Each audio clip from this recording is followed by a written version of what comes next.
सिर कटा भूत। मयंक एक मल्टीनेशनल कंपनी में ब्रांच मैनेजर की जॉब करता था। एक दिन मयंक को ऑफिस से घर जाने के लिए लेट हो गया था। सर्दी की मौसम होने के कारण रात भी जल्दी हो गई थी। ठंड भी बहुत शुरू हो चुकी थी। रास्ते में चलते चलते मयंक को अचानक एक आवाज सुनाई दी, रुक जाओ। मयंक वहीं पर ही रुक गया और पीछे मुड़ के देखा, लेकिन पीछे कोई भी नहीं था। फिर से वही आवाज सुनाई दी, सामने देखो।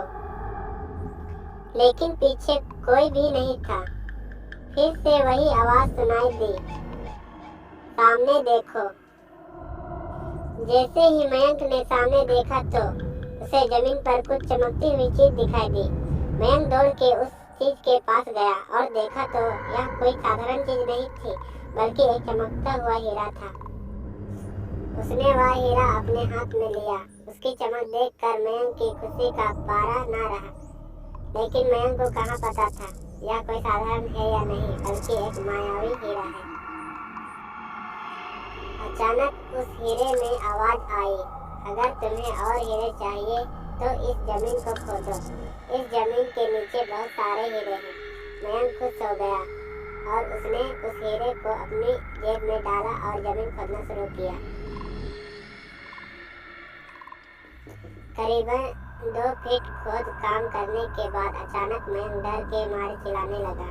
इसके कारण उसका संतुलन खो गया और जमीन पर गिर पड़ा, क्योंकि उस गड्ढे में से हीरे मोती नहीं बल्कि किसी इंसान का कटा हुआ सर मिला। अचानक वह सर हवा में उड़ने लगा और बोला, डरो मत, मैं तुम्हें कोई हानि नहीं पहुंचाऊंगा।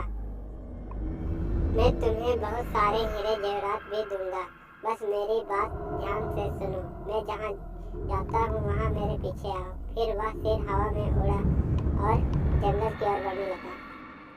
करीबन 1 किलोमीटर चलने के बाद वह सिर रुक गया। मयंक भी रुक गया। फिर उस सिर ने मयंक से कहा, इस जमीन के भीतर बहुत सारे हीरे मोती जवाहरात छिपे हुए हैं। इस जमीन में खोद काम शुरू करो। मयंक खुश हो गया और जमीन को खोदना शुरू कर दिया।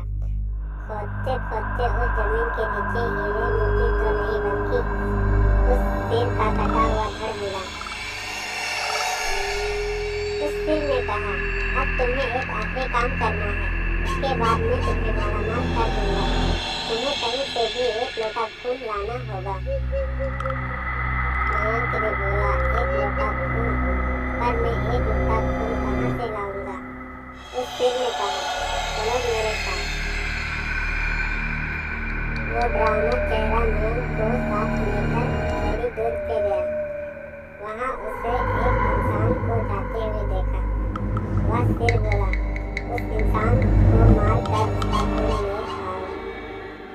मयंक डर गया और बोला, नहीं नहीं, यह मुझसे नहीं होगा, मैं यह नहीं कर सकता। अगर तुमने यह काम नहीं किया तो मैं तुझे बहुत बड़ी मुसीबत में डाल दूंगा। फिर तुम्हारी पूरी जिंदगी नर्क बन जाएगी। मयंक ने हाथ जोड़कर उससे कहा, मुझे माफ कर दो। अगर मैंने उसे मारा तो मुझे पुलिस गिरफ्तार कर देगी और मुझे जेल जाना पड़ेगा। उस सिर ने अपने तंत्र मंत्र की शक्ति से एक छुरी और लोटा प्रकट किया और गुस्से से बोला, अगर तुम मेरा यह काम नहीं करोगे तो मैं तुम्हारे पूरे परिवार को मौत के घाट उतार दूंगा। मयंक ने मजबूरी में आकर उस आदमी को मार डाला और उसका खून लेकर उस सिर के पास गया। वो सिर खून को देखकर बहुत खुश हुआ और बोला, यह खून मेरे शरीर में डाल दे। उस सिर के कहने पर मयंक ने खून को उसके शरीर में डाल दिया। फिर कुछ ही देर में वो कटा हुआ सिर उस शरीर पे जुट गया। यह सब देखकर मयंक की हालत और खराब होने लगी। वो उस भूत को देखकर काफी डर गया। जैसे ही वो भूत जिंदा हुआ तो जोर जोर से हंसने लगा और डरावनी आवाज में बोला, तुमने मैंने बहुत बड़ी गलती कर दी कि तुम्हें मुझे फिर से जिंदा कर दिया। अब मैं सिर्फ तुम्हें ही नहीं बल्कि इस पूरे शहर को मौत के घाट उतार दूंगा। डर के मारे मैन के मुंह से आवाज भी नहीं निकल रही थी। वो अपनी जान बचाने के लिए वहां से दौड़ा, लेकिन उस भूत ने छलांग लगाकर मैन को जमीन पे गिरा दिया और बोला, मुझे बहुत भूख लगी है, अब मैं तुम्हारा मांस खाऊंगा। जैसे ही उस भूत ने मांस खाने के लिए आगे बढ़ा कि तुरंत ही उसका सिर घर से अलग हो गया। मैंक समझ नहीं पाया कि आखिर यह चमत्कार हुआ कैसे। जब मैंक ने पीछे मुड़कर देखा तो एक अघोरी बाबा खड़े थे। उस अघोरी बाबा ने कहा, जब तुम उस आदमी को मारकर उसका खून ले जा रहे थे तभी मैंने देख लिया था और समझ गया था कि कुछ तो बुरा होने वाला है, इसलिए मैं तुम्हारे पीछे पीछे यहाँ तक चला आया और मैंने अपनी मंत्र की शक्ति से उस भूत को फिर से मार दिया। अब तुम निश्चिंत होकर अपने घर जाओ, अब तुम पर कोई खतरा नहीं। आज भी मैं उस बात को याद करता है तो उसकी रूह कांपने लगती है।